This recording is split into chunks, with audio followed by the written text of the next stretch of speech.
پاکستان میں حال ہی میں اسلام آباد میں ایک معصوم 17 سالہ بچی کا قتل ہوا ہے، جہاں خواتین کے خلاف وائلنس کی پیٹریارکل ریزن بھی ہیں، قبائلی بھی ہیں، ایتھنک بھی ہیں، ٹریڈیشنل بھی ہیں۔ وہیں پر کچھ مذہبی رہنماؤں نے بھی میسوجنسٹک ویوز دیے خواتین کے حوالے سے، خواتین کو کمتر سمجھا ہے، ان کو جو ہے وہ سیکنڈ کلاس سٹیزن کے ایک طریقے سے درجے پر فائز کیا ہے۔ اسی طرح کی میسوجنسٹک نقطہ نظر کا الزام ڈاکٹر اسرار احمد پر بھی لگایا جاتا ہے۔ ان کے حوالے سے ڈان میں یہ لکھا بھی، اور یہ موجود ہے آن ریکارڈ کہ MMA کے دور میں، متحدہ مجلس عمل کے دور میں ایک مظاہرہ کراچی میں غالباً ہو رہا تھا، اس میں ڈاکٹر اسرار بھی موجود تھے۔ وہاں پر ایک خاتون صحافی نے ان سے، ڈاکٹر اسرار احمد سے بات کرنے کی کوشش کی۔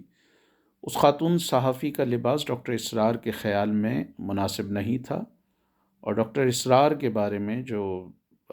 کسی کالم میں رپورٹ ہوا اور آن ریکارڈ ہے کہ ڈاکٹر اسرار نے کہا کہ اس حرام زادی کا حلیہ مغرب نے بگاڑ دیا ہے۔ تو یہ ڈاکٹر اسرار احمد نہیں کہہ رہے تھے، یہ بلکہ اپنے کروڑوں جو فالوورز تھے، ایک طریقے سے انہوں نے یہ میسج دیا کہ جس کے لباس کو وہ نامناسب سمجھتے ہیں اس کو حرام زادی قرار دے دیں۔ یہ وہی ڈاکٹر اسرار ہیں جن میں کبھی اتنی اخلاقی جرت نہیں ہوئی کہ جنرل ضیاء کو حرام زادہ قرار دیں، جس نے جو ہے وہ ایک مقدس عہدہ، ایک مقدس قسم کھائی ایک طریقے سے کہ میں آئین کی پاسداری کروں گا، سیاست میں انڈلج نہیں ہوں گا۔ اس نے جو ہے وہ ایک حکومت کا تختہ الٹا، جو وعدہ کیا اس وعدے کی خلاف ورزی کی تقریباً اور جب بھی بولا اس نے کئی دفعہ جھوٹ بولا۔ تو منافقین کی جو 3 نشانیاں تھیں وہ تینوں اس میں تھیں، لیکن اس میں ان کو کبھی اتنی جرت پیدا نہیں ہوئی کہ اس کو وہ حرام زادہ کہہ سکیں، اور یا اس کو ظالم کہہ سکیں یا جابر کہہ سکیں۔ ان کا بس کس پہ چلا؟ ایک نہتی خاتون صحافی پر۔ یہی کچھ رویہ لازم بات ہے ان کے فالوورز میں ہے، اور ڈاکٹر اسرار صاحب نے اپنی تحریروں میں خواتین کو سر سے پیر تک ڈھانپنے کی جو ہے وہ وکالت کی، کہا کہ ان کا لیڈرشپ میں کوئی کردار نہیں ہونا چاہیے، اور ان کو ایک طریقے سے سیکنڈ کلاس سٹیزن۔ انہوں نے یہ بات کی کہ جی مذہبی معاملات میں برابر ہے، دونوں تقوی پر پہنچ سکتے ہیں، دونوں مذہبی معاملات میں جو ہے خدا کی خوشنودی حاصل کر سکتے ہیں، لیکن وہ لیڈرشپ کے رول میں نہیں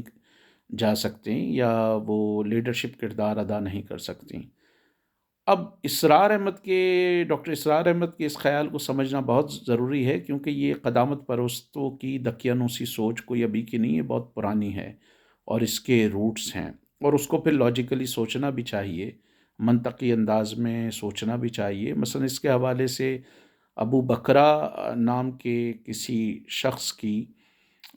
بات کا تذکرہ آتا ہے، اور وہ جب حضرت علی اور حضرت عائشہ کے درمیان لڑائی ہو رہی تھی، اس دوران اس نے کہا کہ جس قوم کی اس نے رسول اللہ صلی اللہ علیہ وسلم کی حدیث کوٹ کی کہ جس قوم کی سربراہ عورت ہو وہ پراسپر نہیں ہو سکتی یا خوشحال نہیں ہو سکتی۔ اس حدیث پر بہت سارے مسلم مفکرین نے بھی وہ کیا اور ان کا اعتراض کیا ہے، اور اس کی صحت پر جو ہے وہ شک کیا ہے، اور کئی مسلم مفکرین کا خیال ہے کہ قرآن میں اس طرح کا کوئی واضح آیت نہیں ہے جو خواتین کو جو ہے وہ سیاست میں حصہ لینے سے یا برابر کے شہری ہونے سے روک سکیں۔ لیکن بہت سارے مولوی، امام غزالی ہیں اور ابوالحسن اشعری ٹائپ کے ہیں، اور بعد میں بھی آنے والے مولویوں نے عورت کی حکومت کی بھی مخالفت کی۔ وہ قاضی بھی نہیں بن سکتی، وہ جج بھی نہیں بن سکتی، وہ اعلیٰ عہدوں پر بھی نہیں لے سکتی، اس طرح کی باتیں کیں، اور ڈاکٹر اسرار احمد نے بھی اسی پروپیگنڈے کو پیڈل کیا۔ لیکن دوسری طرف دوسرے مفکرین ہیں جو اس طرح بات کی طرف نشاندہی کرتے ہیں کہ اگر قرآن نے انسان کو نائب قرار دیا ہے اللہ تعالیٰ کا، تو کیا وہ کلیئرلی ہے کہ وہ انسان صرف مرد ہی ہے، انسان عورت نہیں ہے؟ اگر انسان نائب ہے، نہ کہ خدا، نہ کہ مرد یا عورت، تو پھر عورت نائب کیوں نہیں ہو سکتی؟ عورت کیوں حاکم نہیں ہو سکتی؟ اسی طرح امام غزالی نے جو ہے وہ حاکم کی شرائط میں یہ بھی رکھا کہ جی عورت کبھی حاکم نہیں ہو سکتی۔ اب اگین بہت سارے مفکرین یہ آرگیو کرتے ہیں کہ اگر انسانی خوبیوں میں ایک بڑی خوبی اور سب سے بڑی خوبی تقوی ہے، تو کیا پورے قرآن میں کہیں لکھا ہے کہ تقوی پہ مرد کی منوپلی یا اجارہ داری ہے؟ متقی صرف مرد ہو سکتا ہے، متقی عورت نہیں ہو سکتی؟ اور اگر متقی عورت ہو سکتی ہے تو وہ پھر حاکم کیوں نہیں ہو سکتی؟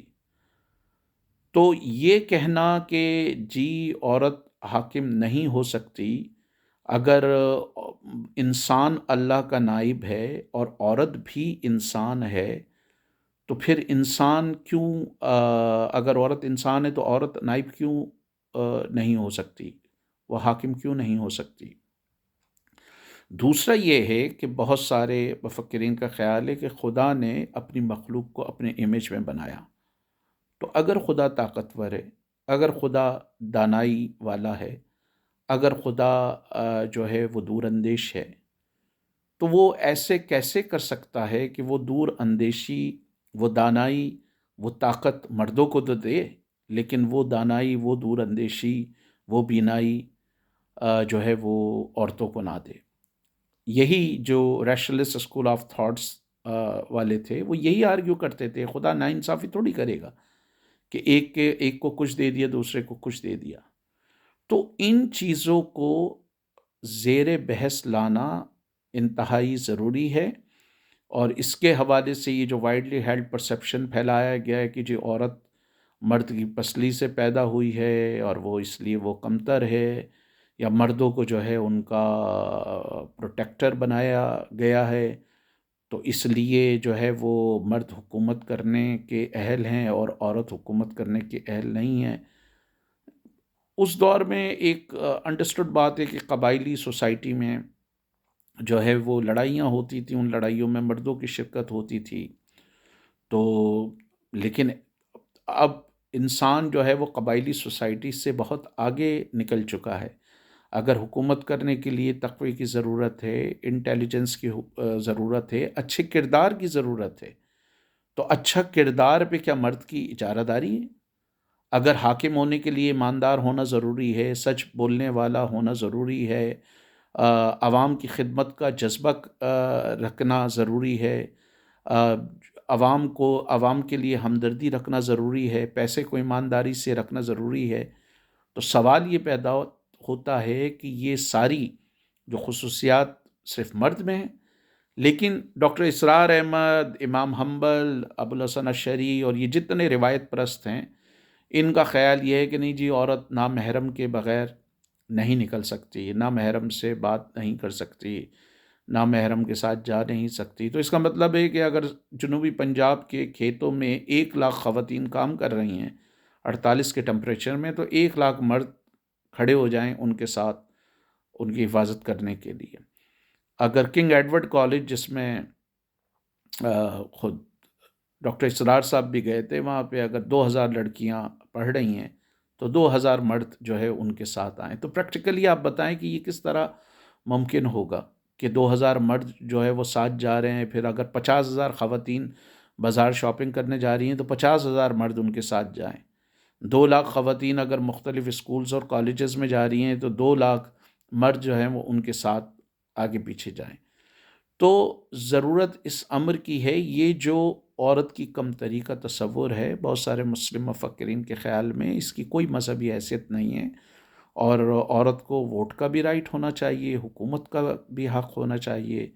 اس کی جو ہے وہ عدالتوں میں بھی شراکت داری ہونی چاہیے، اس کی جو ہے اقتدار میں بھی شراکت داری ہونا چاہیے، وہ کسی بھی اعلیٰ عہدے تک جو ہے وہ جا سکتی ہے۔ بلکہ تاریخ تو انٹرسٹنگ بات یہ ہے کہ تاریخ یہ بتاتی ہے کہ ابھی تک دنیا کے جو بڑے بڑے ظالم حکمراں رہے ہیں، ماں سوائے کوئن کیتھرائن اور may be a few exceptions, سارے ظالم مرد رہے ہیں بڑے بڑے، چاہے وہ چنگیز خان ہو، ہلاکو خان ہو، تیمور ہو، احمد شاہ ابدالی ہو، ہٹلر ہو، مسولینی ہو، بڑے بڑے قاتل تو یہی رہے ہیں۔ بڑے بڑے جرائم میں آپ اٹھا کے دیکھیں کہ کون ہے جو خواتین کے ساتھ سیکچول وائلنس ہوتا ہے، کیونکہ اگر آپ کے ذہن میں یہ برتری اور کمتری کا تصور ہوگا تو جن کو آپ کمتر سمجھتے ہیں ان پر آپ جو ہے وہ بدماشی دکھائیں گے. یہ پوری دنیا میں آپ دیکھ لیں. ہندوستان میں دلتوں کو کمتر سمجھا جاتا ہے، ٹھیک ہے، منو سمرتی نے اور دوسرے لوگوں نے جو خیال دیا ان پر ظلم و ستم کیا. آپ دیکھ لیں کہ کیا انتہا ہے. امریکہ میں ریڈ انڈینز کو کمتر سمجھا جاتا تھا، ان کے ساتھ ظلم و ستم ہوا. نیوزی لینڈ، آسٹریلیا میں وہاں کے مقامی لوگوں کو کمتر سمجھا جاتا تھا، ان کے ساتھ بالکل یہی ہوا. اسی طرح آپ ساؤتھ افریقہ میں دیکھ لیں کہ سیاہ فام افراد کو کمتر سمجھا جاتا تھا، تو ان کے ساتھ ظلم ستم ہوا. تو جب آپ مسلم معاشروں میں خواتین کو کمتر سمجھیں گے تو پھر آپ کو ان پر ظلم و ستم کرنے کا، ان کو سیکنڈ کلاس سٹیزن بنانے کا، ان کو جو ہے وہ کمتری کے درجے میں لانے کا ایک اخلاقی جواز مل جائے گا. تو بات برابری سے شروع ہونی چاہیے، بات جو ہے وہ مساوات سے شروع ہونا چاہیے، بات بیلنس سے شروع ہونا چاہیے. اگر یہ برتری کا تصور رہے گا تو خواتین کے ساتھ وائلنس رہے گا، اور اس وائلنس نے بھی، اس خیال نے بھی خواتین کے خلاف وائلنس کو جو ہے وہ اہم قرار دیا ہے. کیونکہ جب آپ نے کہا کہ جی مرد اس پہ پڑھتا رہے، وہ اس کا نگراں ہے، وہ اس کی اجازت کے بغیر وہ نہیں جا سکتی، تو وہ لازمی بات ہے جب اس کی اجازت کے بغیر جائے گی یا کوئی کام کرے گی تو مرد اس کے خلاف وائلنس کرتا ہے. اور یہ وائلنس انتہائی قابل مذمت ہے، لیکن اس کے جو ہے مذہبی جواز بھی ایک طریقے سے عورت کو کمتر ثابت کر کے ڈاکٹر اسرار احمد اور دوسرے لوگوں نے اس کو جسٹیفائی کیا ہے. ڈاکٹر اسرار احمد کا محبوب شاگرد ذاکر نائک وہ عورتوں کو مارنے کا بھی کہتا ہے کہ ہاں جی مارنے کی بھی اجازت ہے. تو جب آپ مذہبی جواز فراہم کرتے ہیں، پھر عورت کے حوالے سے جو معاشرتی برائیاں ہوتی ہیں اس میں کہیں نہ کہیں مذہبی تعویلات پیش کر کے آپ کہتے ہیں کہ برائی خاتون کی وجہ سے ہو رہی ہے، تو اس میں یہ ہوتا ہے کہ جس کے ساتھ ظلم ہو رہا ہوتا ہے، بجائے اس سے کہ آپ ہمدردی کریں اور انصاف کا تقاضا کریں، آپ اس پر اور لعن و طعن کر رہے ہوتے ہیں. کہ جس طرح جو ہے وہ اب اس ثنا جو لڑکی کو مارا اس پر لعن و طعن ہو رہی ہے. تو ضرورت اس امر کی ہے کہ پیٹریارکی کے ان روٹس کو بھی سمجھیں، جن روٹس کی جو بنیاد رکھی وہ ان جیسے مذہبی رہنماؤں نے رکھی، اور ان کی دلیلوں کو اور ان کی تعویلات کو چیلنج کرنے کی بھی ضرورت ہے.